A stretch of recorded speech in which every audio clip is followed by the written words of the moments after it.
We begin in Ghana. The economy of the West African gold and cocoa exporter is still dealing with the effects of a banking crisis which caused 7 financial institutions to collapse. Some citizens and businesses have resorted to panic withdrawals. CGTN's Nabil Ahmed Rufai reports from Accra.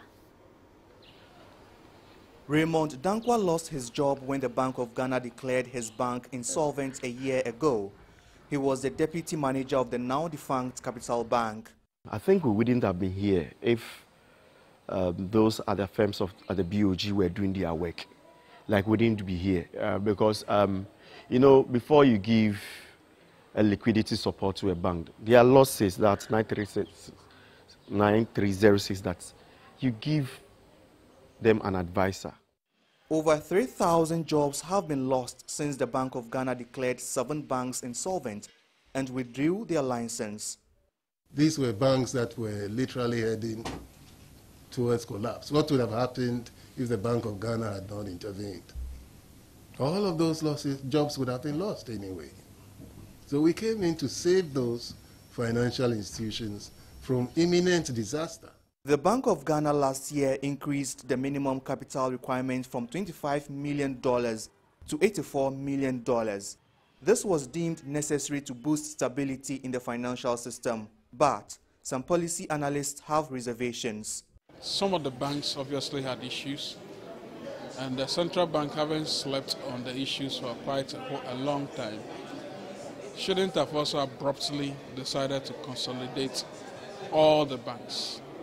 Because I do not understand why Unibank, for instance, which is the largest of all the banks that had challenges, should be consolidated in the manner that it was done. But others say a cleanup of the sector was required. The banking space needs to be sanitized. We need real banks, not artificial banks. And the crisis has led some traders to lose confidence in their banks. I keep my money in the room or dig a hole and keep it there. I have only one child and I will tell him where to find the money when I die. According to a list of licensed banks issued by the Bank of Ghana in August this year, there are about 30 commercial banks in the country. The BOG says 19 banks are likely to meet the new capital requirement of $84 million by December this year.